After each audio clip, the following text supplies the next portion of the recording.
Iniciaremos a leitura do livro O Lado Sombrio dos Buscadores da Luz. Recupere seu poder, criatividade e confiança e realize seus sonhos. Deb Ford. Introdução. O trabalho da sombra está presente desde o começo dos tempos. É a verdadeira essência do impulso religioso, onde, tradicionalmente, temos procurado um equilíbrio entre a luz e a escuridão. Lembra-se de Lúcifer, que chegou a ser o mais brilhante dos anjos? A queda dele é a tentação que todos nós enfrentamos. Somos continuamente exortados a permanecer atentos para não ficarmos sob a influência do lado sombrio. Recentemente, fui lembrado da natureza perene do trabalho com a sombra por uma pessoa da plateia, em Minneapolis, que se levantou, depois de uma palestra que eu dera sobre a sombra, e perguntou: "Você não está apenas despejando vinho velho em garrafas novas?" "Bom, sim", respondi, de certo modo, surpreso por ela ter feito essa relação. O lado sombrio tem sido uma parte de todas as nossas tradições religiosas, mas estamos sempre precisando de novos recipientes e de uma nova linguagem que seja contemporânea ao transe pelo qual passa a humanidade. Sim, está certo, repeti. O trabalho com a sombra é vinho velho. Este questionador me lembrou de diversos clientes que se viram diante da própria sombra no meu consultório, no decorrer de muitos anos.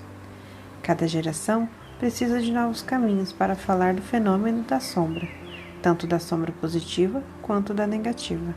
A escuridão não significa somente o aspecto negativo, refere-se a algo que está fora do alcance da luz ou da nossa consciência. A fase inicial do conselho terapêutico é confessional e muito semelhante à venerável instituição católica da confissão. Nós ouvimos a pessoa falar sobre as más ações e falhas, de que forma alguém chegou a uma situação dolorosa ou de como não foi capaz de realizar seu potencial positivo. Somos desafiados a transmitir realidade e dar significado àquilo que está sendo trabalhado com os clientes, para ajudá-los a se conscientizar de suas partes rejeitadas. O maior pecado pode ser uma vida não vivida.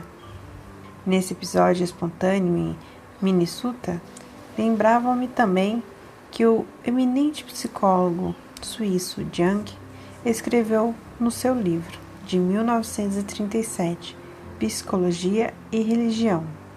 Para alcançar a compreensão de assuntos religiosos, é provável que tudo o que nos restou hoje seja a abordagem psicológica. É por isso que pego essas formas de pensamentos que foram fixadas historicamente, tento derretê-las de novo e colocá-las em moldes de prática instantâneas. O conceito da sombra é como um molde. É uma maneira de simbolizar na linguagem o lado não reconhecido da personalidade e transmitir-lhe realidade. Um significado para nos apegarmos e falar sobre nossa parte desconhecidas. A sombra se refere àquela nossa porção que está sempre se alterando e mudando à luz do ego consciente. Aqueles nossos aspectos que não conseguimos trazer completamente a percepção responsável. Como indivíduo e membros de uma cultura específica, passamos o tempo todo selecionando e corrigindo experiências, criando o ideal do ser, do mundo baseado no ego. Quanto mais procuramos a luz, mais densa se torna a sombra. Conhecemos a sombra por muitos nomes: lado sombrio, alter ego, o eu inferior, o outro, o duplo, o gênio da escuridão, o eu repudiado, o eu reprimido, o id. Falamos em encontrar nossos demônios, lutar com o diabo. O diabo me fez fazer isso. Uma descida ao submundo, uma noite escura da alma, uma crise de meia-idade. A sombra começa com a mais remota emancipação de um eu da grande unidade da consciência de onde todos nós viemos. A formação da sombra corre paralelamente ao desenvolvimento do ego, o que não combina com o desenvolvimento do nosso ego ideal. Nosso pensamento idealizado do ser, reforçado individualmente pela família e pela cultura, torna-se sombra. O poeta e escritor Robert Bill chama a sombra de o grande saco que arrastamos atrás de nós. Até os 20 anos, passamos a vida decidindo quais as partes de nós mesmos que vamos pôr no saco, diz Billy, e o resto do tempo ficamos tentando tirá-las de lá. Você prefere ser inteiro ou bom? Perguntou Jung.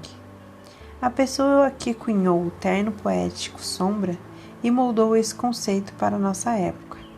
Jung prestou atenção especialmente no trabalho de integração da sombra, sugerindo que era uma iniciação à vida psicológica, a tarefa do aprendiz, como ele chamou. Um conhecimento essencial para a nossa própria realização. A realização da sombra é um problema eminentemente prático, disse ele, que não deveria ser desviado para uma atividade intelectual, porque tem muito mais significado de um sofrimento e uma paixão que engloba a pessoa inteira. A terapia da sombra, como Debbie Ford descreve tão claramente neste livro, se refere a um progresso contínuo de despolarização e equilíbrio, de sanar a ruptura existente entre nosso sentido consciente do ser e tudo mais que somos, ou deveríamos ser. Como a prática é chamada caminho do meio, no budismo, a integração da sombra nos dá uma consciência unificada que nos permite reduzir a inibição da sombra ou os potenciais destrutivos, liberando as energias vitais retidas, que são vislumbradas nas aparências e posturas exigidas para encobrir o que não conseguimos aceitar em nós mesmos. Esse trabalho traz benefícios que vão além da esfera pessoal e é capaz de agir para o bem coletivo no seu sentido mais amplo. Se equilibrarmos as tensões que brotam no nosso próprio jardim, os efeitos disso se espalharão por todos os campos da terra. Não podemos deixar de dar valor a um livro sobre a sombra.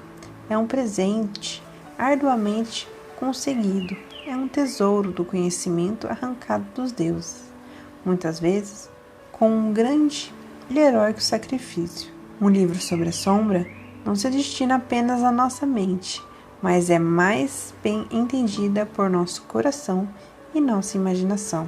O lado sombrio dos buscadores da luz é vinho velho em novo orbes. Ele conserva o paladar e o buquê. A embalagem é contemporânea, um processo de integração da sombra adequado aos nossos tempos. Devemos aceitar o conselho de Debbie Ford e, aqui no início, sacralizar nosso próprio trabalho com a sombra como uma oferenda ao que há de mais alto em nós, ao amor, à piedade, à tarefa do coração, como nos recorda o sábio escritor do I Ching, o livro das mutações. Apenas quando tiver coragem de encarar as coisas exatamente como elas são, sem enganar a nós mesmos nem nos iludir, surgirá uma luz dos acontecimentos, permitindo que o caminho do sucesso seja reconhecido. I Ching, hexagrama 5, espera nutrição.